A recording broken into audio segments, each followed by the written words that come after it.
करीबन 15 साल मेरे जहन में आई।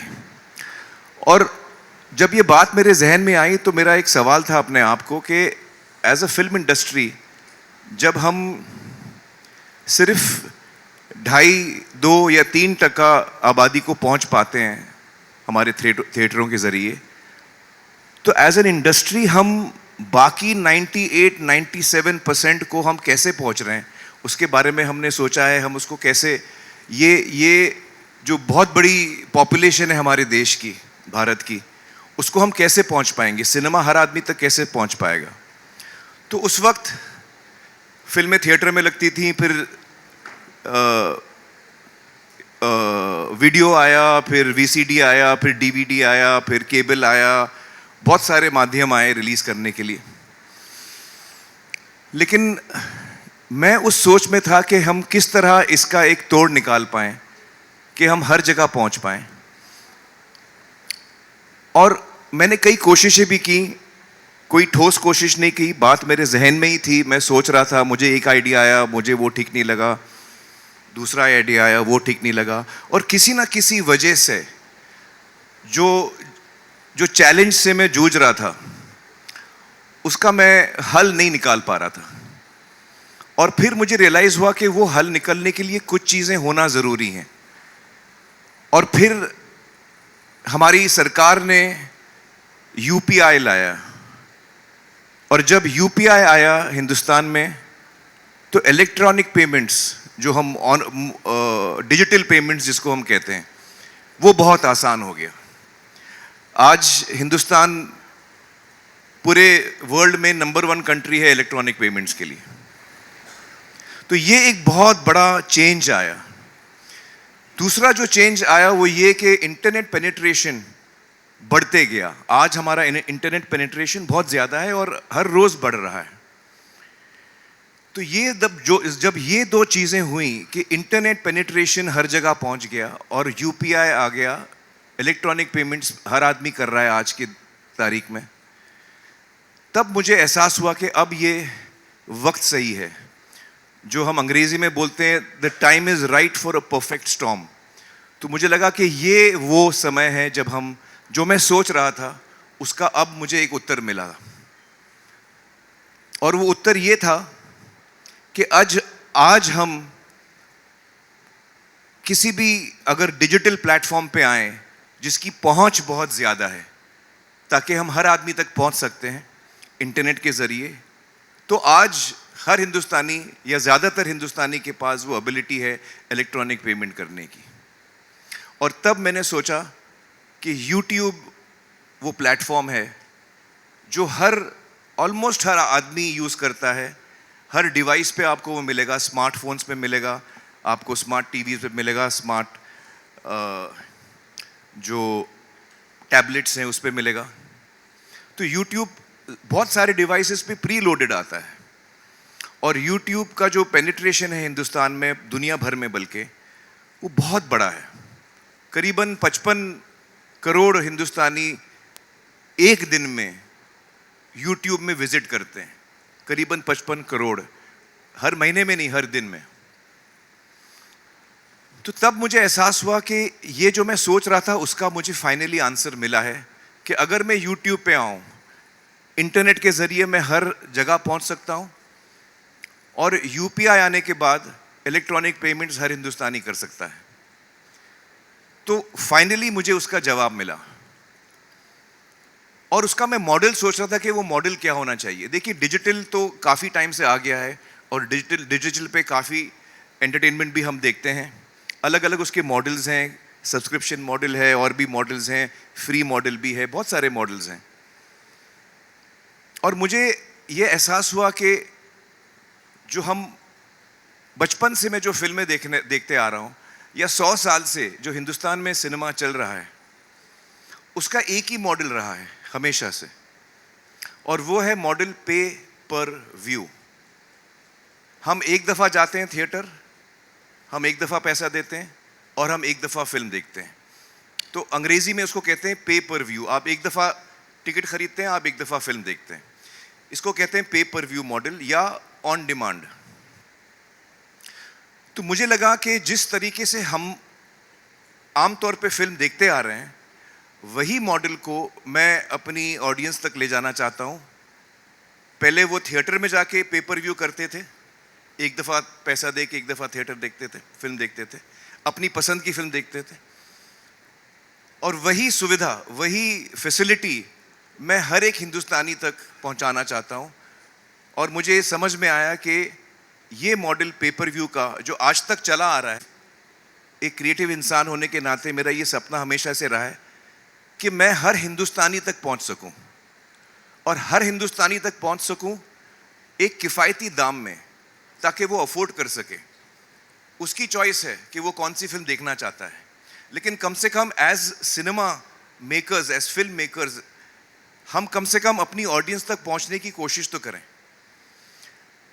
और आमिर खान टॉकीज जो मैंने शुरू किया, मैंने उसको नाम दिया जनता का थिएटर, क्योंकि वाकई हर आदमी का पर्सनल थिएटर, उसके, अगर आपके पास स्मार्ट टेलीविज़न है तो आमिर खान टॉकीज आपके दीवार पर है, अगर आपके पास कोई डिवाइस है तो आपके टेबल पर है, अगर आपके पास फ़ोन, स्मार्टफोन है तो आपका थिएटर आपके हाथ में है।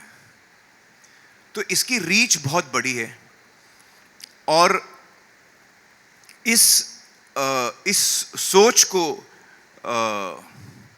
पूरा करने के लिए मैं YouTube से मिला, और इस वक्त मैं YouTube के हेड गुंजन को बुलाना चाहूँगा स्टेज पर। Gunjan, please join us on stage.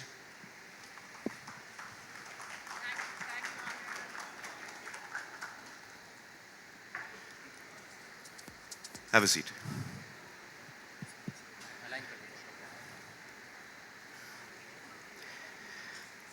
तो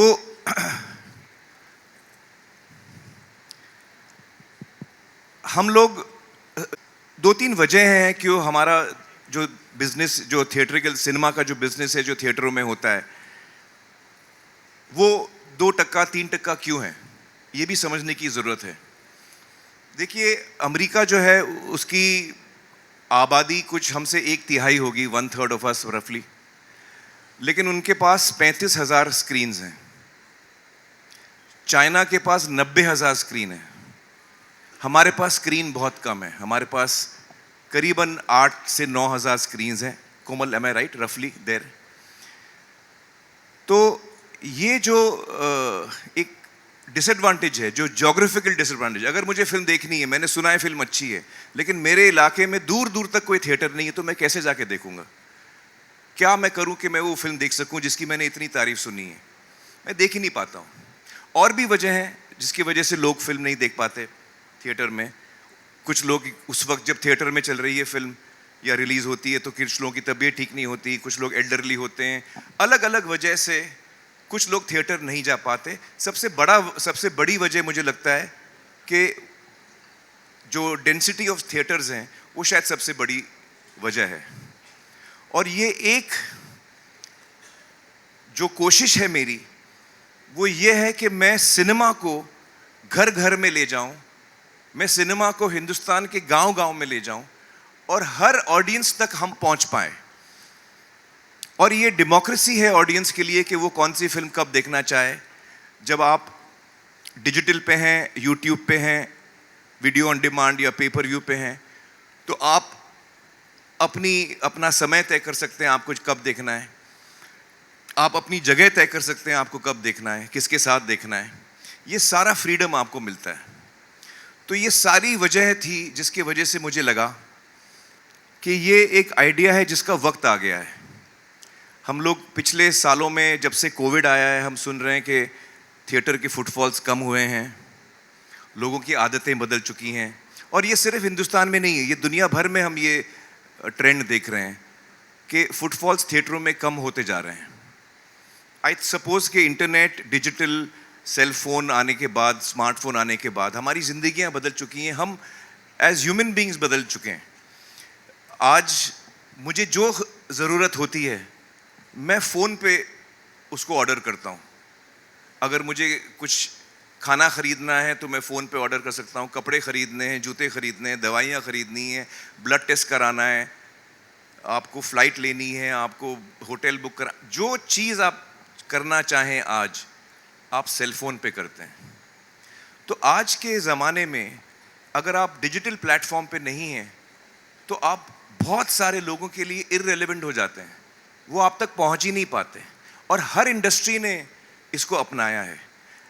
मुझे लगता है कि फिल्म इंडस्ट्री को थोड़ा वक्त लगा है इस चीज़ को पूरी तरह अपनाने में, लेकिन मेरी ये उम्मीद है कि ये जो कोशिश हमने शुरू की है उससे नए दरवाजे खुलेंगे। मुझे लगता है कि बहुत सारे यंग फिल्म मेकर्स हैं जो फिल्में बनाना चाहते हैं, फिल्में बना भी लेते हैं। हिंदुस्तान में सबसे ज़्यादा फिल्में बनती हैं साल में, लेकिन सारी फिल्में रिलीज़ नहीं होती। शायद उसकी आधी भी फिल्में रिलीज़ नहीं होती। कोमल, am I राइट?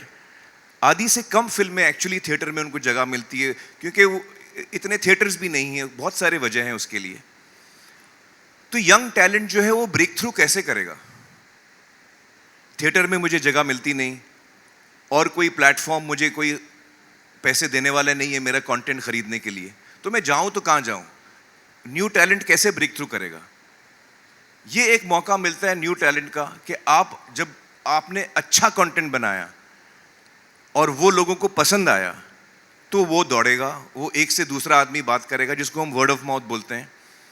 तो ये एक नई अपॉर्चुनिटी है यंग टैलेंट के लिए। मुझे लगता है कि ये एक अपॉर्चुनिटी है, जो टैलेंट ऑलरेडी मौजूद है। अक्सर हमको कभी कभी लगता है कि यार हमको जो कहना है हम कह नहीं पाए, मार्केट फोर्सेस हैं, कभी कभी और भी वजह हैं जिसकी वजह से हम जो कहना चाहते हैं हम वो पूरी तरह कह नहीं पाते।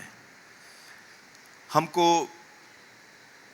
अक्सर और लोग बताते हैं कि भाई आप ये कंटेंट बनाओ, ऐसा बनाओ, आप फलाना। तो एक क्रिएटिव इंसान की जो एक उसका जो इमोशन होता है कि उसको क्या बनाना है, वो कहीं ना कहीं उसको फिर मारना पड़ता है। लेकिन अब मैं जो चाहूं मैं बना सकता हूं। I am the person who will decide what I want to make, and I decide even what is the economics of it. उसकी इकोनॉमिक्स भी क्या होगी वो भी मैं तय करूंगा। तो ये सारी चीजें जो है, मुझे लगता है हमने जो प्राइस पॉइंट तय किया है इस फिल्म के रिलीज के लिए वो है 100 रुपये। मैं चाहता हूं कि ये फैमिली फिल्म है। मैं चाहता हूं कि फैमिली साथ में बैठ के देखें। 100 रुपये की फिल्म में अगर आपके परिवार में 4 लोग हैं तो 25 रुपये पर हेड में आप फिल्म देख सकते हैं। और वो फिल्म जो आपको देखनी है, ये नहीं कि हर फिल्म आप देख रहे हैं। जो फिल्म आपको अच्छी लगती है, जिसका ट्रेलर आपको अच्छा लगता है, जिसके बारे में आपने अच्छी बातें सुनी हैं, तो आपको पता है कि यार ये अच्छी फिल्म देखने जा रहा हूँ मैं। थिएटर में आ चुकी है, मेरा फर्स्ट स्टॉप हमेशा थिएटर रहेगा। थिएटर में आ चुकी है। अब थिएटर के बाद, थिएटर ने सिर्फ सितारे ज़मीं पर का उदाहरण ले लेते हैं। हमारा थिएट्रिकल जो रन है वो कंप्लीट होने तक हम करीबन 80-90 लाख या 1 करोड़ लोगों को दिखा पाएंगे थिएटरों में। 80 लाख और 1 करोड़ के बीच में ये फिगर कहीं आके बैठेगा। बाकी हिंदुस्तान, बाकी के लोग कहाँ देखेंगे? तो ये मेरी तरफ से कोशिश है कि मैं जो मैं काम कर रहा हूँ, जो मैं क्रिएटिव काम कर रहा हूँ, वो मैं हर एक हिंदुस्तानी तक पहुँचा पाऊँ। मेरा ये सपना है कि जो हम सिनेमा बनाते हैं वो हर हिंदुस्तानी तक पहुँचे और आसानी से पहुँचे और वो किफ़ायती दामों में पहुँचे, ताकि वो डिसाइड कर सके उसे कब देखना है नहीं देखना है, जो उसको जैसे वो सही समझे। लेकिन कम से कम हम एक ज़रिया बना रहे हैं ताकि हम हर हिंदुस्तानी तक पहुँचें। ये एक अटेम्प्ट है।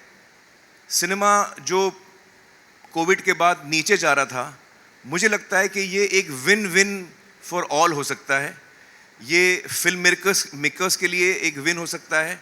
उनको एक बड़ी ऑडियंस मिल सकती है। अगर आपका काम अच्छा है, लोग पसंद करेंगे तो आप कमा सकेंगे। ऑडियंस के लिए विन विन है क्योंकि उनको कमती दामों में फिल्म देखने को मिल सकती है। आप सोचिए कि एक परिवार में अगर 4 लोग हैं, वो फिल्म देख रहे हैं, 100 रुपये में देख रहे हैं, तो 25 रुपये पर हेड होता है। आप अपने नेबर्स को भी बुला लीजिए। मैं जब छोटा था हम लोग नेबर्स के साथ में देखते थे छाया गीत। आप 8 लोग कर लीजिए तो और कम हो जाएगा। आप पूरे गांव को दिखा लीजिए, 100 लोगों को दिखाइए 100 रुपये में, तो 1 रुपये पर हेड पड़ता है। तो ये आपके ऊपर है, आप इसका किस तरह इस्तेमाल करें। लेकिन हमारी कोशिश ये है कि हम हर हिंदुस्तान के कोने कोने तक पहुंचने की कोशिश करें और हर आदमी इसका लाभ उठा पाए। तो ये एक बहुत ही बड़ा कदम है। आप लोग में से बहुत जर्नलिस्ट लोग, मुझे आप लोगों ने पूछा कि मैंने OTT राइट्स या जो S-Word सब्सक्रिप्शन राइट्स मैंने अपने फिल्म के नहीं बेचे, और उसकी वजह ये थी उस वक्त मैं आप लोगों को साफ शायद बोल नहीं पाया, लेकिन उसकी वजह ये थी कि मुझे वो मॉडल ठीक नहीं लग रहा है। वो मॉडल मुझे कभी समझ में नहीं आया था, और इसलिए मैंने ये नया मॉडल सोचा है। मुझे उम्मीद है कि आप लोगों को ये मॉडल पसंद आएगा। मुझे उम्मीद है कि देश के हर नागरिक को ये मॉडल पसंद आएगा, और एक बार फिर सिनेमा जो है वो जिस बुलंदी पे लहराता था वो एक बार फिर लहराएगा, ये मेरी उम्मीद है। और मैं गुंजन से गुजारिश करूँगा कि वो भी अपने थॉट्स आपके सामने रखें एज यूट्यूब, जो हमारे साथ इसमें पार्टनर कर रहे हैं। Thank you for YouTube. Aamir ने आपके साथ अभी एकदम ब्लॉकबस्टर न्यूज़ शेयर कर दी है दैट सितारे ज़मीं पर is making its debut on YouTube on 1st of August, directly after its theatrical release. And on behalf of everyone in YouTube, I'm very happy and proud to say that we couldn't be more thrilled. We're so excited to partner with you, Amir. Aamir की जो ये vision है, जो 15 साल से ये सपना चल रहा है, this democratization is a very powerful word. This is about making the stories of Indian cinema और हर स्टोरी टेलर की story available to everyone everywhere. और ये जो मिशन है ये YouTube के मिशन के साथ परफेक्टली अलाइन करता है, and therefore the start of this partnership was absolutely a perfect thought for us. Aamir ने अभी आपके साथ शेयर किया, this is not just about a film. It's about an altogether new direction for Indian cinema. और ये सिर्फ एक India की नहीं, ये एक ग्लोबल जर्नी है, because on YouTube we are a platform to take Indian cinema to the world stage, and Indian cinema is absolutely ready. तो हम जो करने की कोशिश है वो ये है to bring together this shared vision and to explore a new frontier for Indian storytellers, and the possibilities are really immense.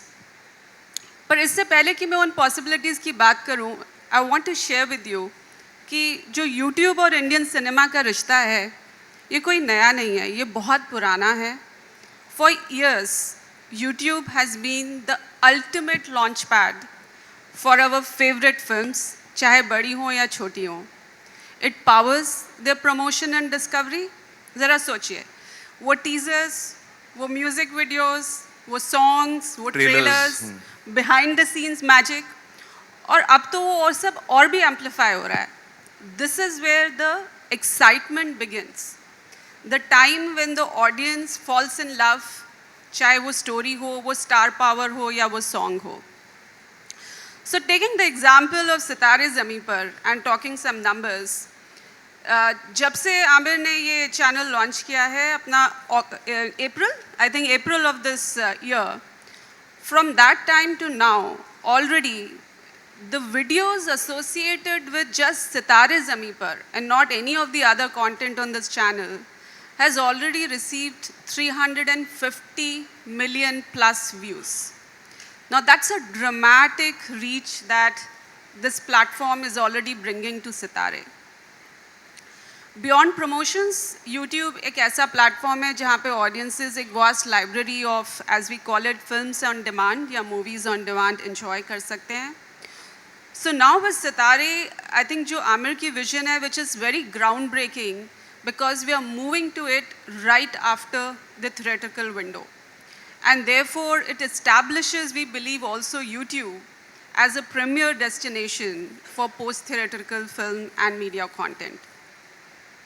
I'm so excited about all the possibilities that we've been discussing, and this is just very much the first step, we believe, on a big, incredible opportunity for Indian cinema.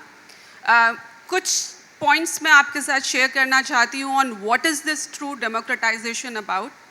So, firstly, YouTube as a platform, and Amir ने इसको allude किया, we offer unparalleled global reach. And we want to really put control in the hands of the content owner. जो film maker है, जो creator है, वो खुद हर चीज़ decide कर सकता है प्लेटफॉर्म पे आने के लिए. So I know in media you all love some numbers, so let's talk some numbers here. Just in India alone, according to ComScore, YouTube touches 4 out of 5 internet users above the age of 18. So almost the adult population of internet users, a large proportion of them are already on YouTube. And thinking of the international space globally, just entertainment content, जो हम सब media और movies के through या बाकी music videos के through देखते हैं, the entertainment content alone is generating on a daily basis 7.5 billion views. Let us just think in. This is not monthly, as Amir keeps reminding me. Yeah, it's daily. ये हर दिन 7.5 billion views हो रहे हैं videos के globally of entertainment content. Now that's a really vast universe.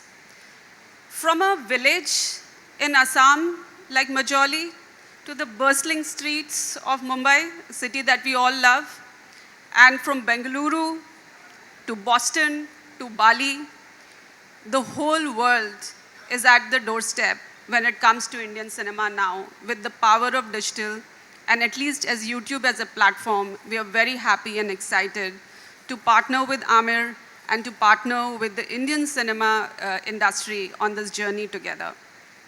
I want to underscore, जो आमिर ने कहा, सब flexibility और सब control उनके हाथ में है. The filmmaker decides, and therefore this is the ultimate democratization. Second चीज़ मैं आपके साथ share करना चाहूँगी that this is also about the democratization for the audiences.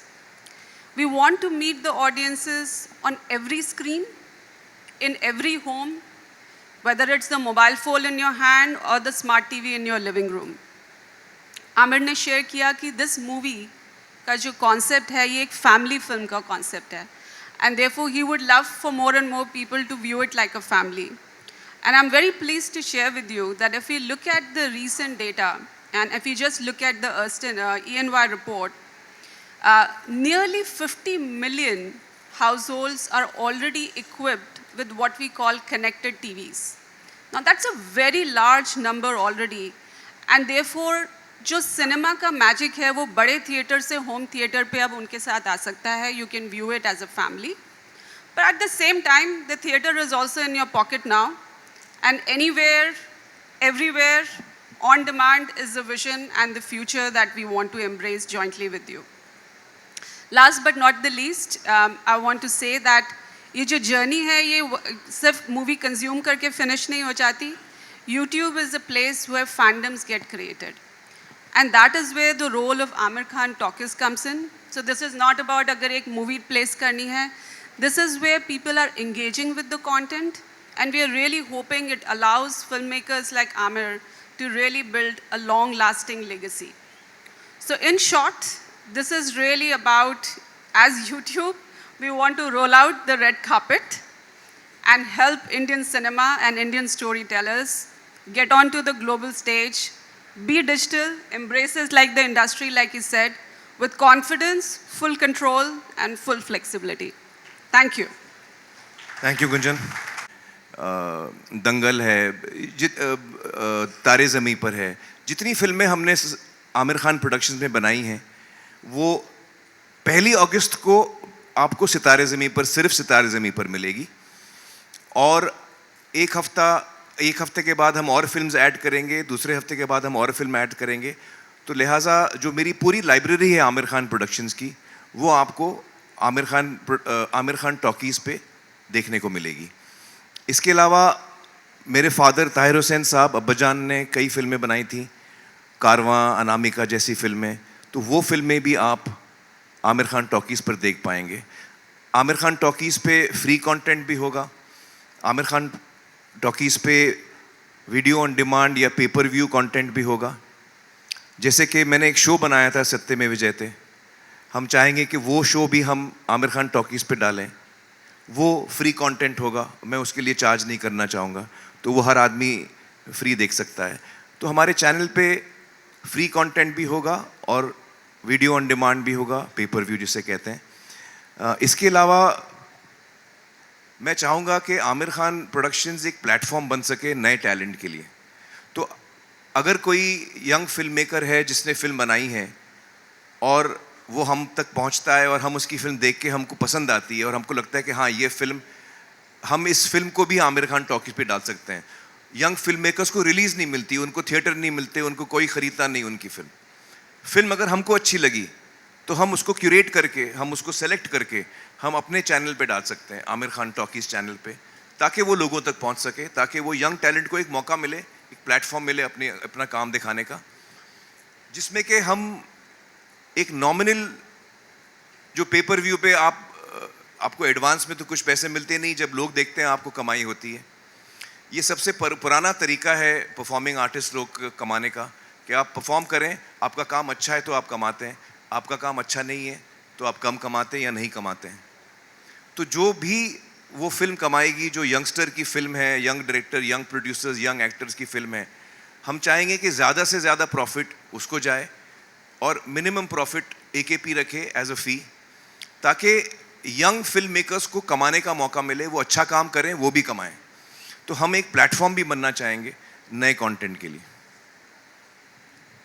जी जी। हाय आमिर। Hello hello. एक तो सबसे पहले बहुत बहुत बधाई, क्योंकि सिंगल स्क्रीन सिनेमा की व्यवस्था तो ध्वस्त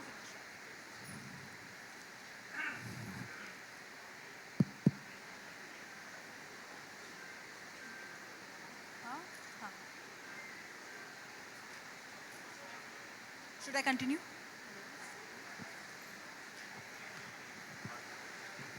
हेलो हेलो जी। मैंने कहा सबसे पहले तो आपको बहुत बहुत बधाई, क्योंकि सिंगल स्क्रीन की व्यवस्था तो इंडस्ट्री तबाह कर चुकी है, तो एक आम आदमी के पास सिनेमा नहीं पहुंचता था, आप पहुंचाने की कोशिश कर रहे हैं, इसके लिए बहुत जी। बहुत साधुवाद आपको। Thank you. और दूसरा सवाल मैं गुंजन से पूछना चाहता हूं कि क्या ये रेड कारपेट और ये डेमोक्रेसी सिर्फ बॉलीवुड के ब्लू ब्लड के ही लिए है? क्योंकि OTT भी शुरुआत में यही थॉट से आया था कि सिनेमा बढ़ाएंगे और वहीं पे घूम फिर के वही ब्लू ब्लड को प्रायोरिटी, एक आम फिल्म मेकर दर दर की ठोकरें खा रहा है, 2-2 3-3 साल का इंतज़ार कर रहा है। तो ये जो इंथुजियाज्म है या ये जो आपने बाहें खोली है इंडियन सिनेमा की, ये आम लोगों के लिए भी उतना सपोर्ट होगा, आम फिल्म मेकर के लिए? आई एम सो ग्लैड कि आपने ये सवाल पूछा, क्योंकि एक्चुअली यूट्यूब ही एक ऐसा प्लेटफॉर्म है जो हम हमेशा से इस चीज़ के लिए बहुत प्राउड हैं कि हम हमेशा से डेमोक्रेटिक हैं। ये कोई नई चीज़ नहीं है। यहाँ पे कोई भी छोटा फिल्म मेकर, बड़ा फिल्म मेकर, अगर आप फिल्म मेकर नहीं भी हो, जिसको हम क्रिएटर बोलते हैं, और एक क्रिएटर इकोनॉमी को बढ़ाने के लिए YouTube has been famous globally, तो हर कोई आ सकता है। This is a full democracy. Videos viral हो जाते हैं, स्टार्स बने हैं on the full power of just bringing your content in and being able to win. तो ये सबके लिए है, यहाँ पे कोई डिस्क्रिमिनेशन नहीं है कि ये आ सकते हैं, कोई और नहीं आ सकते। But every content is possible to bring, और वो कैसे परफॉर्म करेगा वो कंटेंट की पावर पे डिपेंड करता है। Hi Amir, Samina here from Zoom Channel, Times Hi. Television Network. Hi. My question is to you is that about, you are saying that it's going to be 100 rupees per pay-per-view. Will that be a package, or how do you kind of, divide that? Will we have a package now because it's Amir Khan movies? Will we get a certain package of a monthly package to watch? No, right now there is only one film on Amir Khan Talkies. From 1st August there will be only one film. इस वक्त 1st August से एक ही film होगी Aamir Khan talkies पर, वो है सितारे ज़मीं पर, जो हमारी नई फिल्म है। तो वो आप 100 रुपये देख के उसको रेंट कर सकते हैं। इसके मैं टेक्निकलिटीज़ बता दूं, जब आप रेंट करते हैं तो आपके पास 30 दिन तक वो आपके पास फिल्म है आपके अकाउंट में। लेकिन जब आप फिल्म शुरू करते हैं, देखना शुरू करते हैं, तो जब से आप देखना शुरू करते हैं तब से आपके पास 48 घंटे हैं कि आप उस फिल्म को कंप्लीट कर सकते हैं, पूरी कर सकते हैं। This is the format.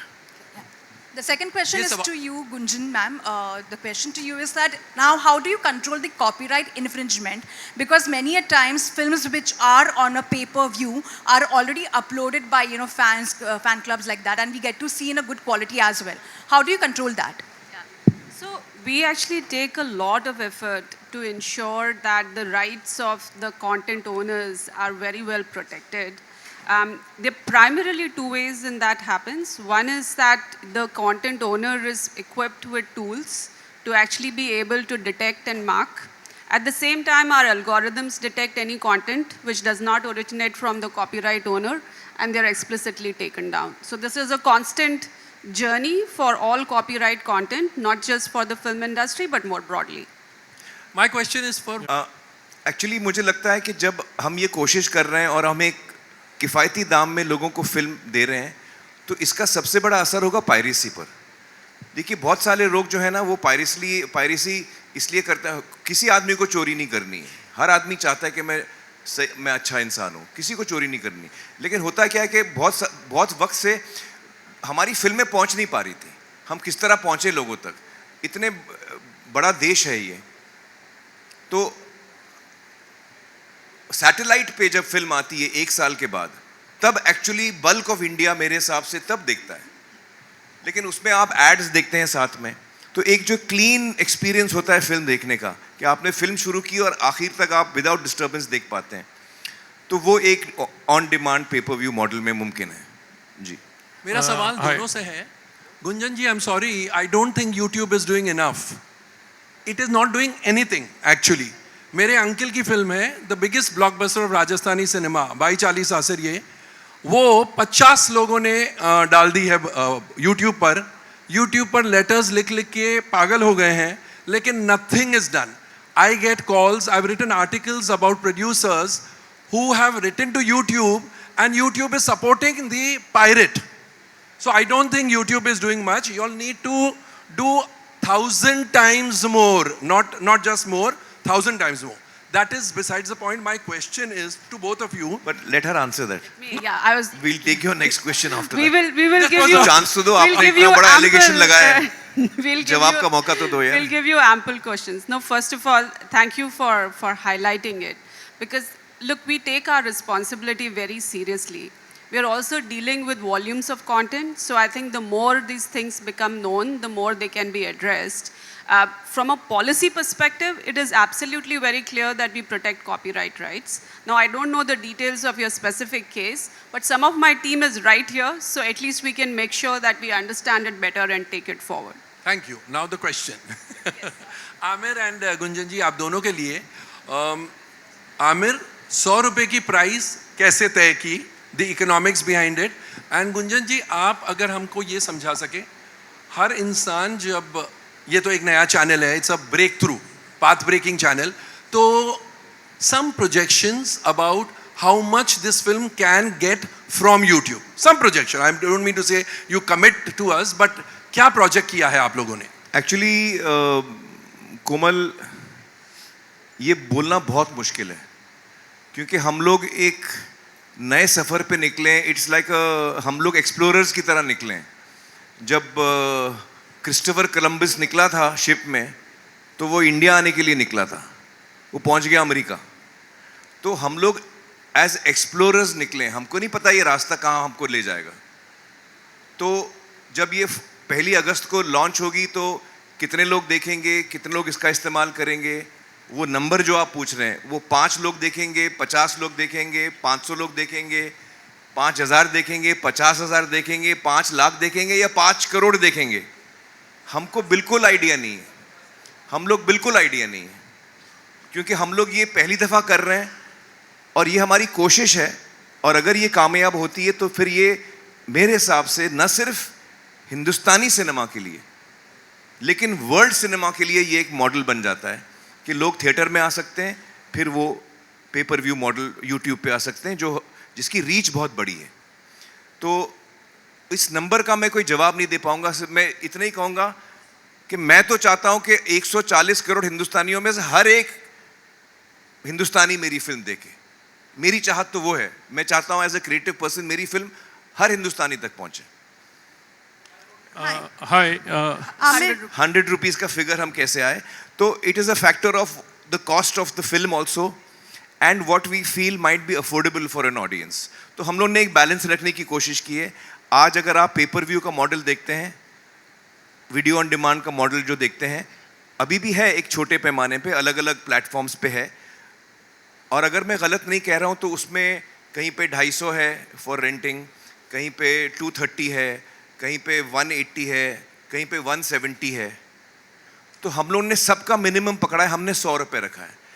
और वो 100 रुपये हमने इतना कम इसलिए रखा है क्योंकि हम चाहते हैं कि हम हर आदमी तक पहुंच सकें. देखिए, एक वक्त पे कोमल ये मास मीडियम कहलाता था. आज मुझे लगता है कि मास शायद वो फैसिलिटी नहीं इस्तेमाल कर पा रही है सिनेमा की. मैं इसको दोबारा मास मीडियम बनाना चाह रहा हूं. मेरी फिल्म हर इंसान देख पाए और छाती ठोक के देख पाए, इज्जत से देख पाए, बगैर उसको चोरी किए हुए. उसको चोरी करने की जरूरत ही नहीं है. वो इज्जत से मेरी फिल्म देख पाए, हर आदमी देख पाए.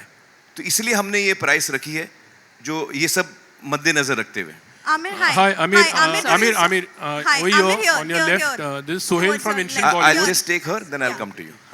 Amir, before the film released, in all your interviews, you'd said that all the reports of the film coming on YouTube were fake reports. Yeah. And at that time, you also mentioned and gave an analogy that how a film, if it comes after 8 weeks Correct. on OTT, whether Correct. it's YouTube or any platform, it just dilutes the whole purpose of releasing it. I didn't say that. No, you said that. Why will you watch I'll tell you what I same said thing? and I'll tell you what I No, didn't say. Let me just complete my question. Yeah. So, first of all, of course, that at that time was YouTube already in talks with you and you were hiding it from us or lying to us.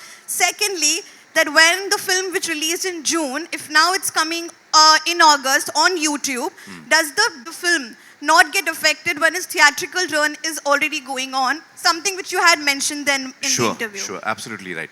So first of all, let me tell you that जो लोगों ने मुझसे पूछा था कि आपकी film YouTube पे आ रही है, तो मैं आपसे हाथ जोड़ के माफ़ी मांगता हूँ कि मैंने झूठ बोला, क्योंकि मैं और कुछ बोल नहीं पा रहा था, क्योंकि मुझे थिएट्रिकल बिजनेस प्रोटेक्ट करना था. मेरी शुरुआत हुई है सिनेमा से, और मैं सिनेमा से थिएटर से बहुत लॉयल हूँ. तो हमेशा मेरी कोशिश रहेगी कि थिएट्रिकल बिजनेस को मैं प्रोटेक्ट करूँ. तो मैं चाह रहा था कि जब हम पहली दफ़ा ये एक्सपेरिमेंट कर रहे हैं, तो हम लोग उस वक्त थिएटर को पूरी तरह प्रोटेक्ट करें. और इसलिए 2-4 लोग जिन्होंने मुझे ये सवाल पूछा, मैंने उनसे कहा कि हाँ, मैं YouTube पे नहीं आ रहा हूँ. वो मुझे कहना पड़ा और मैं उसके लिए माफ़ी चाहता हूँ. अनफॉर्चुनेटली मुझे वो झूठ कहना पड़ा, वरना ये पूरा जो एक सपना था मेरा, वो वहीं पे ख़त्म हो जाता.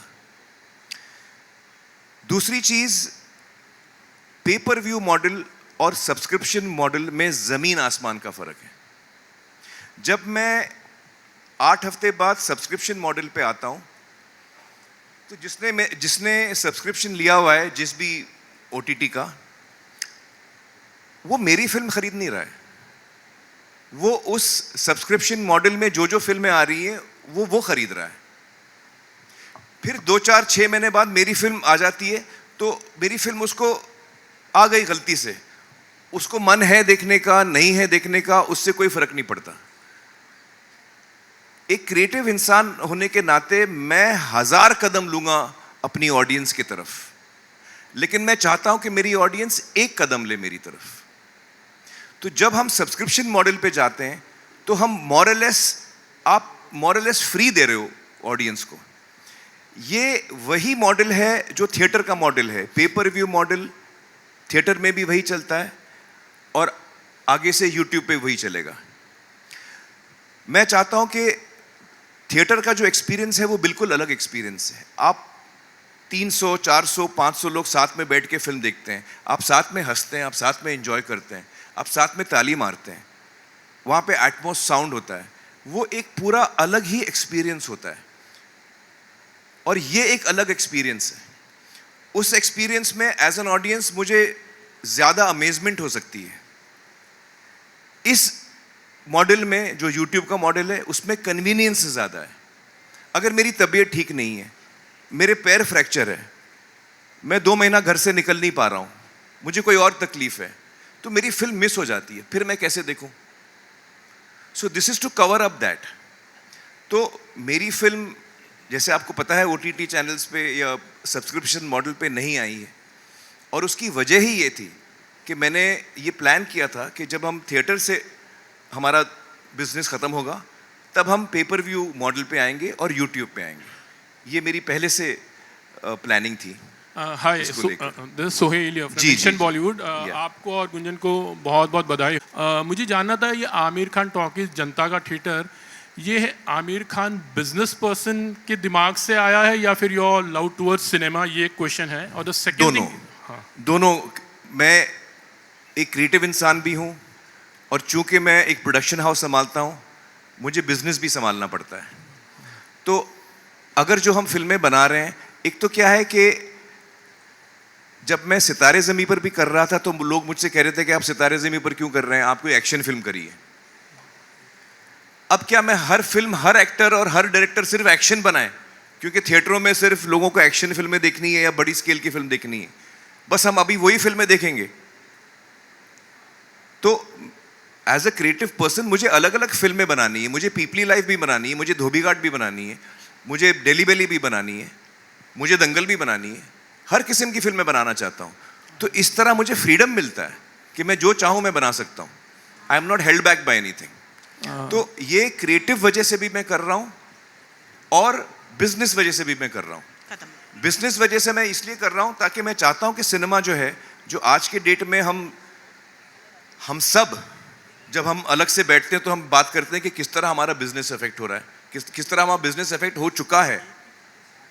तो ये एक तरीका है कि हम सिनेमा को वापस दोबारा एक इकोनॉमिकली वायबल प्रोपोजिशन बना सकते हैं। तो ये as an artist and as a producer दोनों चीज़ें मद्देनजर रखते हुए मैंने ये फैसला लिया। आमिर, आपने कहा था कि पायरेसी की बात करते हैं, तो हमने देखा है कि even today, even today on the very Friday night you get so many new films. Friday रात, जो फ्राइडे रिलीज होती है रात को आपको मिल जाता है, व्हाट्सएप पे आ जाता है PDF या डॉक्यूमेंट फॉर्म में, इनफैक्ट ऐसा है।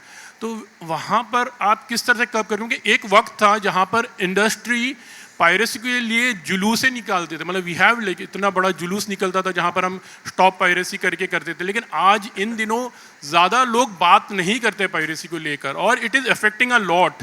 एंड उसकी वजह ये है, जुलूस क्यों नहीं निकलते हैं? क्योंकि जुलूस निकाल निकाल के हम लोग थक गए, कुछ नहीं हुआ।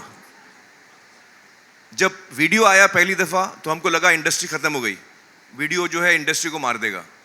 बहुत सारे जुलूस निकले थे वो टाइम पे, कुछ नहीं हुआ। पायरेसी को लेकर कुछ नहीं हुआ। फिर VCDs और DVDs आ गए, फिर उसके बाद केबल आ गया। पूरा मोहल्ला एक साथ, मतलब फ्राइडे को फिल्म रिलीज हुई है, रात को 9 बजे पूरा मोहल्ला देख रहा है देश भर में। आप लोगों को याद होगा ये सारी बातें। तो हर दफा इंडस्ट्री ने कुछ ना कुछ, एक हर 10 साल में एक सुनामी आता है, हमको लगता है हम खत्म हो जाएंगे। और इस वक्त भी हम लोग उसी दौर से गुजर रहे हैं। ये एक कोशिश है उसमें से निकलने की। Amir, hi, Sana here from India Today. Hi. Firstly, I'll use the analogy that you used during the promo. So this is mostly like renting a Maruti car for your trips. Do you agree to that? And secondly, you had spoken about how you wanted your film to have a full proper 6 months of theatrical before it goes on OTT. This is not even 8 weeks that the other OTT platforms That is kind because of decide. OTT is a totally subscription model. It's a totally different model. आज भी मैं कहूँगा कि OTT, अगर मुझे मेरी film OTT पे डालनी है, मुझे OTT से कोई तकलीफ नहीं है, मुझे कोई उनसे बैर नहीं है, लेकिन मुझे वो टाइमिंग सूट नहीं करती। वो जो 2 महीने के बाद, 8 हफ्ते के बाद हम OTT पे आ जाते हैं, वो मुझे सूट नहीं करता, इसलिए मैं उससे हट गया हूँ। मुझे नहीं लगता कि जो वीडियो ऑन डिमांड मॉडल है या पेपर व्यू मॉडल है वो आपके थिएट्रिकल बिजनेस को अफेक्ट करेगा। So going forward, all your films will release in like 6 or 7 weeks, or you've decided on a time frame, Amir? जी हाँ, मेरी ये कोशिश रहेगी हमेशा कि पहले मैं अपनी फिल्म जो है थिएटरों में लाऊं, और एक दफ़ा थिएटरों में उसका व्यूअरशिप हो गई है, फिर मैं उसको पेपर व्यू या यूट्यूब पे लाऊं। ये हमेशा मेरी कोशिश रहेगी. And also there were rumors of a 120 crore figure that you got offered by other OTT platforms. What are the figures that we are talking about when it comes to YouTube pay-per-view? And Gunjan, I'll ask you again, but firstly, Amit, you want to... देखिए, जैसे मैंने कोमल से कहा, मैं आपको अंदाज़ा नहीं दे पाऊंगा कि इसका क्या बिजनेस पोटेंशियल है, क्योंकि हम पहली दफ़ा कर रहे हैं, मुझे भी नहीं पता. लेकिन मैं इतना आपको पूरे कॉन्फिडेंस से कह सकता हूँ, और वो इतना कॉन्फिडेंस मुझे इसलिए आया जब मैं OTT के ऑफर्स को ना बोल रहा था और बहुत बड़े बड़े ऑफर्स आ रहे थे. आप बिल्कुल सही नंबर्स के आसपास बोल रही हैं. मुझे वो 125 करोड़ एक सब्सक्रिप्शन मॉडल प्लेटफॉर्म का नहीं चाहिए. वो 125 करोड़ मुझे नहीं चाहिए.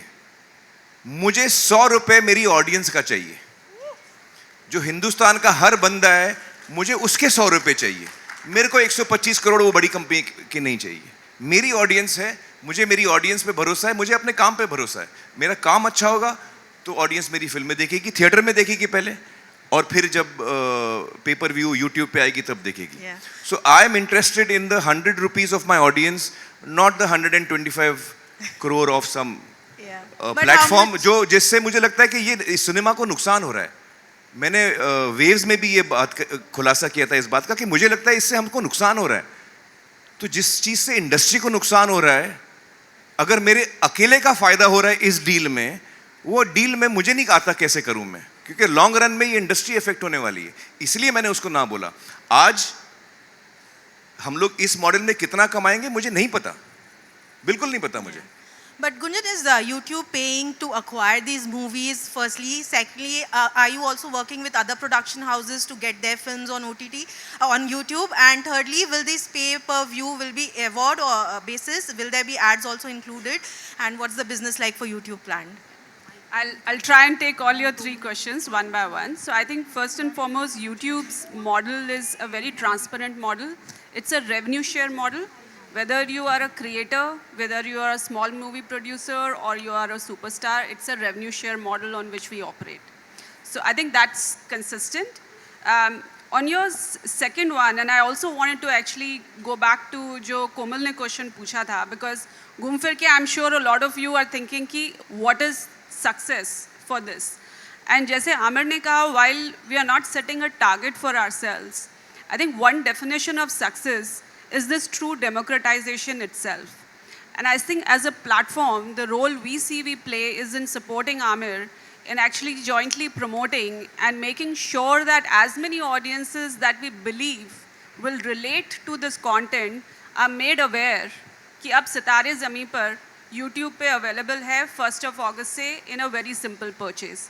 So that is how, at least in the beginning, because ये एक बहुत giant step forward है for the industry, we can start to measure success, because awareness or habit changes take time. So that's one. On your third question of, yes, we are, like I said, we are rolling out the red carpet for the whole industry. So yes, we are very open to it. As far as payment models are concerned, ये पूरी flexibility और pricing flexibility is in the hand of the content owner. तो इस case में Aamir has chosen to come on what we call movie on demand, जिसका मतलब है कि आपने अगर 100 रुपये दे दिए तो कोई ad नहीं आएगा. This is a complete ad-free experience. A different content maker can choose to come on ads. जैसे आमिर ने कहा कि he may want to bring सत्यमेव जयते content and not have people pay for it. So that will come with ads. So ये पूरी flexibility और सारे models available हैं, and that is how we want to bring democratization to the industry. Hi sir, hello at the Hello. back. Censorship, it will follow same as theatrical. हम अपनी film sensor करेंगे, और ये हर देश में अपना सेंसरशिप होती है, तो वो सेंसर सर्टिफिकेट फिल्म के आगे लगेगा. Yeah, hello sir, Hello, hi, at the Amir, back. Can you just hear me? Sir, here at the back, can you hear me? Yeah. Hi. I just like the move that you have made. It's great. I just want to know, sir, if I want to buy this film, आपने भी रखा है rent पे 100 रुपए में. Is it possible that I can buy the film by paying extra, so that even after a few years, because एक ज़माने में we used to have, DVD and VCD. we were wondering whether to do that or not, and we feel it's better to take one step at a time. This is something new that we are doing. So right now we are going only with the option of rent. As we go along, as we understand this path better, then we can start offering such options. Yeah, that will be great, thank you sir, thank you. Hello Aamir और गुंजन, आप दोनों से मेरा सवाल इधर प्रशांत हाँ, हाँ, प्रशांत गुंजन से सवाल मेरा ये है कि YouTube पे ऑलरेडी बहुत सारी फिल्में डालते हैं लोग, वो जो उनको पैसा मिलता है और ये जो फिल्म जाएगी इसमें 100 रुपये मिलेंगे, क्या डिफरेंस होता है उस कमाई में? और आमिर से दूसरा सवाल ये कि कल को आपके सब्सक्राइबर्स बहुत ज़्यादा बढ़ गए और बड़े स्टूडियोज़ या बड़े आपके स्टार्स फ्रेंड्स जो हैं वो आपके YouTube चैनल पे अगर अपनी फिल्म लॉन्च करना चाहेंगे तो क्या हो? You want to answer your part? वो आपने गुंजन जी से क्या पूछा था? गुंजन जी से मैंने पूछा कि लोग अभी भी फिल्में डालते हैं YouTube पे, बहुत सारी पुरानी फिल्में भी हैं, शायद यादों की बारात भी मिल जाएगी। जी जी जी। तो देखिए वहाँ कुछ से जो फिल्में पैसा तो आता है है वो अलग अलग लोग डालते हैं, जो जिनकी फिल्म नहीं भी है वो भी डाल देते हैं, तो उनकी तो मैं बात नहीं कर रहा हूँ। जिन लोगों की फिल्म है, जैसे गुंजन ने समझाया, कुछ लोग फ्री दिखाते हैं लोगों को और वो एड्स के जरिए कमाते हैं, और कुछ लोग पेपर व्यू मॉडल या ऑन डिमांड मॉडल यूज़ करते हैं। वो आज भी अवेलेबल है। बहुत ज़्यादा इसकी कभी मार्केटिंग नहीं हुई है, किसी फिल्म ने इसको एक इम्पॉर्टेंट प्लेटफॉर्म की तरह नहीं इस्तेमाल किया है, जैसे कि मुझे लगता है हम लोग कर रहे हैं। तो कुछ फिल्में आपको जो मिलेंगी वो 170, 180, 230 इस रेंज में, आई थिंक मैं सही बोल रहा हूँ, इन दिस रेंज रेंट पे मिलती हैं। फिर बाय करने के लिए उससे ज़्यादा होता है, आई थिंक पता नहीं 500 600 होता है, आई डोंट नो कितना होता है। तो हमने उसका सबसे मतलब उससे भी कम हमने रखा है। हमने जो बाकी लोग चार्ज कर रहे हैं उससे भी हमने कम रखा है, 100 रुपये रखा है, क्योंकि मैं चाहता हूँ कि ये चीज़ हर आदमी तक अफोर्डेबल हो, किफ़ायती हो हर इंसान के लिए। तो हमारी वो कोशिश रही है। मुझसे क्या पूछा आपने? सॉरी, गुंजन का जवाब मैंने दे दिया। So sorry, you want to just take that? आपने एकदम परफेक्ट जवाब दिया है Aamir, I can't add more. All models are available, that's the short answer. Choice and flexibility back in the hand of the owner. जी, अगर actually मेरा subscription model है ही नहीं, तो मेरा जो आमिर खान टॉकीज़ है उसमें जब आप सब्सक्राइब करते हैं तो उसके कुछ पैसे नहीं लगते। वो आप सब्सक्राइब कर रहे हैं, आप उसके सब्सक्राइबर बन रहे हैं, जब भी कोई नई उस पर चीज़ आती है तो आपको उसकी इत्तला दी जाएगी। तो मेरा मॉडल सब्सक्रिप्शन है ही नहीं, मेरा मॉडल है पेपर व्यू या मूवी ऑन डिमांड। तो जब आप फिल्म देखना चाहें आप उसको रेंट करें, ख़रीदें और देख सकते हैं। अगर ये मॉडल हमारा कामयाब होता है और भी फिल्में या प्रोड्यूसर्स चाहेंगे कि वो मेरा YouTube चैनल इस्तेमाल करें, तो मैं खुशी से उनको इस्तेमाल करने दूंगा। लेकिन मेरे लिए इम्पॉर्टेंट एक चीज़ है कि मैं उसको क्यूरेट करना चाहूँगा कि आमिर खान टॉकीज़ पे जो फिल्में आ रही हैं वो अपर्णा को पसंद आनी चाहिए और मुझे पसंद आनी चाहिए। जो कोर टीम है आमिर खान प्रोडक्शंस की, 5-6 जो लोग हैं, हमको वो लगना चाहिए कि या हाँ, ये कंटेंट को हम अपना मानते हैं और हम इसको डालना चाहेंगे। Amir, Abira here, straight here, right in front of you. Hi, Yeah, hi, hi. hi. You know, with OTT, the biggest problem was that people would not go and watch it in theaters and say, "अरे ये तो OTT में आएगा, क्या देखना है?" So don't you think that takes away from that people from the theater? But when we know that this film of Amir Khan is releasing in theaters, people would say that, "Oh, ये तो YouTube में आ जाएगा, 100 रुपए में देख लेंगे." देखिए, theatre जो ऑडियंस होती है ना किसी भी कंट्री में, किसी भी समाज में, वो between the age group of 12 and 22 या 12 and 24, ये एज ग्रुप की जो ऑडियंस होती है उसको हम कहते हैं थिएटर गोइंग ऑडियंस, जो रेगुलरली थिएटर्स जाते हैं। उसके बाद आप अपनी ज़िंदगी में मसरूफ़ हो जाते हैं, आप थिएटर जाना आपके लिए मुश्किल हो जाता है, आपकी जॉब लग जाती है, आपकी और जिम्मेदारियां बढ़ जाती हैं। तो किसी भी समाज में जो यंगर जनरेशन है वो theatre going audience, they make the bulk of theatre going audience. Theatre का एक्सपीरियंस एक बहुत ही अलहदा एक्सपीरियंस है, बहुत ही अलग एक्सपीरियंस है। मुझे लगता है कि थिएटर का एक्सपीरियंस इतना यूनिक है कि उसको आप कहीं पे रेप्लिकेट कर ही नहीं सकते। तो जो इंसान फिल्म थिएटर में देखना चाह रहा है वो थिएटर में ही देखेगा। जिस आदमी को लगता है कि वो चीज़ या तो थिएटर मेरे नज़दीक नहीं है, हमारे पास हैं ही कितने थिएटर, तो इतनी कम थिएटर है हमारे पास कि आप पूरे देश तो पहुंच भी नहीं सकते थिएटरों से। तो फिर आप कैसे पहुंचोगे वहां और कब पहुंचोगे वहां? तो कोई तो हमको एक मीडियम निकालना पड़ेगा। अच्छा, सब्सक्रिप्शन मॉडल में तो आप मोरलेस इन अ वे फ्री दे रहे हो, फ्री नहीं है, आप सब्सक्रिप्शन दे रहे हो, मैं मानता हूं, लेकिन आपने उस फिल्म जो आप देखने जा रहे हैं उसकी पेमेंट नहीं की है, आपने सब्सक्रिप्शन का पेमेंट किया और जो जो फिल्में आ रही है वो आप देख पा रहे हो। मैं चाहता हूं कि लोग मेरी फिल्म चुने। एज अ क्रिएटिव पर्सन मेरा जो सेल्फ रिस्पेक्ट है, मैं चाहता हूं कि लोग चाहें कि वो मेरी फिल्म देखें, गलती से नहीं देख लें मेरी फिल्म कि वो गलती से वो टेबल पे आ गई तो मैंने देख ली, नहीं। मैं चाहता हूं कि आप मेरी फिल्म ढूंढें और देखें, आप मेरी फिल्म की तरफ एक कदम तो लें। तो मुझे नहीं लगता कि इससे थिएट्रिकल का बिजनेस इफेक्ट होगा। मुझे पूरा यकीन है कि थिएटर उतना ही स्ट्रांग रहेगा और ये एक एडेड रेवेन्यू होगा सिनेमा के लिए, इंडस्ट्री के लिए। I think at this point I'll like to remind us, I think Amir had said earlier also that theatre in India has a reach problem. It is only reaching 2% of the population.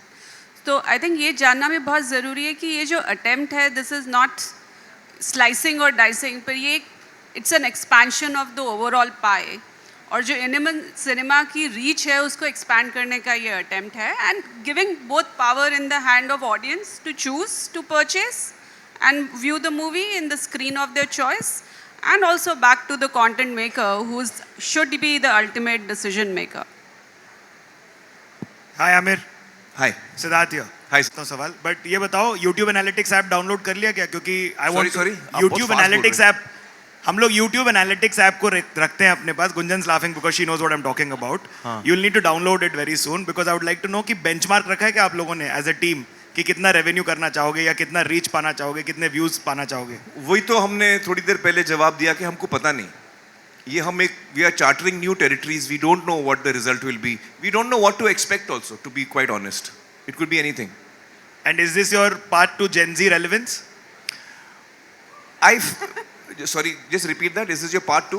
Gen Z relevance, मतलब Gen Z को awareness पड़ेगी. Gen Z के बाद word क्या था? Awareness. Awareness. No.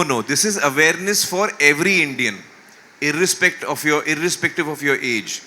I think different generations will move towards different content based on what the kind of content it is. I think younger audiences, for example, are loving Seyara, which is a big hit. तो हर age group का अपना एक test होता है। As a creative person मैं चाहता हूं कि मैं हर किस्म की फिल्म बना सकूं, जेन जी के लिए भी बना सकूं, यंगर जनरेशन के लिए भी बना सकूं, और भी लोगों के लिए बना सकूं, अलग अलग टॉपिक्स चुनूं। This gives me the freedom to do that. जी माइक ले लीजिए।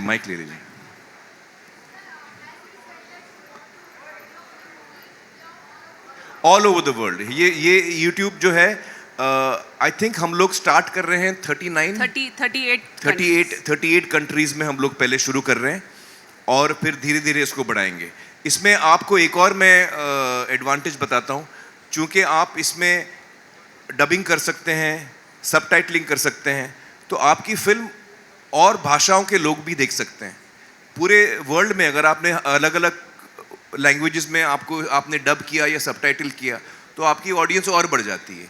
इंडियन सिनेमा के लिए भी एक मौका है कि हम दुनिया को हमारी कंटेंट दिखा पाएं उस जबान में जो वो समझते हैं।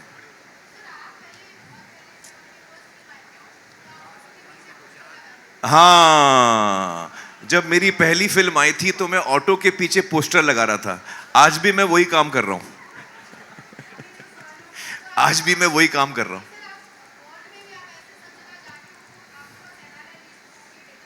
जी नहीं तो हमारे YouTube जो है वो हर देश में है ना, ज़्यादातर हर देश में तो मैं नहीं कहूँगा, लेकिन ज़्यादातर देशों में YouTube अवेलेबल है, बहुत सारे देशों में YouTube अवेलेबल है, और जहाँ जहाँ हमारी फिल्म अवेलेबल है और पेमेंट गेटवे है, हमारी फिल्म हर उस देश में आएगी। और लोकल करेंसी में परचेज अवेलेबल है। हाँ, वो हर कंट्री में उसका प्राइस अलग होगा। जैसे हिंदुस्तान में 100 रुपये है, तो हर कंट्री का जो एक पेपर व्यू का मॉडल है उस हिसाब से हर कंट्री की अलग प्राइस होगी। आपके 4 क्वेश्चन हो गए। मैं Hi Amir sir, फ्रॉम वीरल बयानी। Yes. सर मेरा क्वेश्चन ये है, अभी जो सेंसर बोर्ड को लेकर आपने कहा था, कई सारी मूवीज आपकी भी आई है जिसमें सेंसर बोर्ड ने कुछ कुछ क्लिप्स कट करने कहा है, तो क्या हम वो चीज़ डायरेक्टली आपके यूट्यूब पर देख सकते हैं, ना ही तो थिएटर में, जो थिएटर में नहीं आ सकती? जी नहीं, जो फिल्म यूट्यूब पे आएगी, आमिर खान टॉकीज पे आएगी, वो सेंसर होने के बाद आएगी। तो जो सेंसरशिप का प्रोसेस है वो हम पूरी तरह फॉलो करेंगे, और सेंसर बोर्ड जो है उसका एक काम है, वो अपना काम समझ के करती है। कभी कभी हम शायद उनसे सहमत ना हो, लेकिन वो अपनी पूरी कोशिश कर रही है कि वो सही काम करे, लाइक ऑल ऑफ अस। हाय आमिर, इधर आपके सामने। या आमिर, इससे पहले सलमान खान ने भी पेपर व्यू पे Radhe your most wanted by film दिखाई थी, पर बहुत अच्छा रिस्पांस नहीं आया था।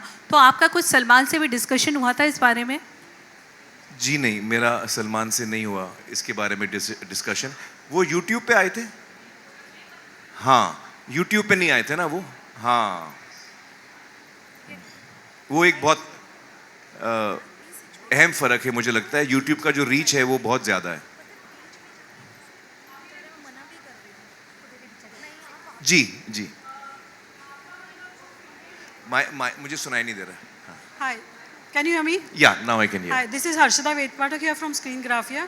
एक पूछना था, मतलब आपकी जो पहले वाली फिल्म है, जैसे राख है, गुलाम है, सरफरोश है, कल्ट मानी जाती है। मतलब फिल्म इंडस्ट्री के जो नए बच्चे हैं, रिसर्चर है, हिस्टोरियन है, वो फिल्में देख के कुछ आगे एक थीम लाइन लेके बहुत सारा कुछ लिख सकते हैं। तो वैसी फिल्में जिनके पास है, उनको कन्विंस करके उनको भी इस प्लेटफॉर्म पे लाने की कोशिश रहेगी आपकी? देखिए, मेरे रिश्ते मेरे पिछले प्रोड्यूसर के साथ बहुत अच्छे हैं। अगर उनमें से कोई भी जो मेरी फिल्म है जिसमें मैं एक्ट कर रहा हूँ और कोई और प्रोड्यूसर है, अगर वो चाहें इस फैसिलिटी का इस्तेमाल करना तो ज़रूर कर सकते हैं। Aamir, yes yes, will this set a president? Industry से क्या फीडबैक आ रहा है? आई थिंक मैंने एक छोटी सी मीटिंग की थी जिसमें 15-20 इंडस्ट्री के लोगों को मैंने बताया था 1-2 दिन पहले कि मैं ऐसा सोच रहा हूँ करने के लिए। तो इंडस्ट्री में ज़्यादातर मैंने राइटर्स, डायरेक्टर्स, क्रिएटिव लोगों को बुलाया। वो बहुत एक्साइटेड हैं इससे, उनको लगता है कि ये एक बहुत बड़ी अपॉर्चुनिटी है हम सब के लिए। तो उनका, I think they are all for this idea. और एक दिन रिलीज हो रही है अभी जुनैद की। आई थिंक सब वेट कर रहे हैं कि इसका क्या होता है। फिर देखते हैं। Okay, thank you. तो देखेंगे क्या होता है। Yes yes yes yes. Officers come to your house? Sorry?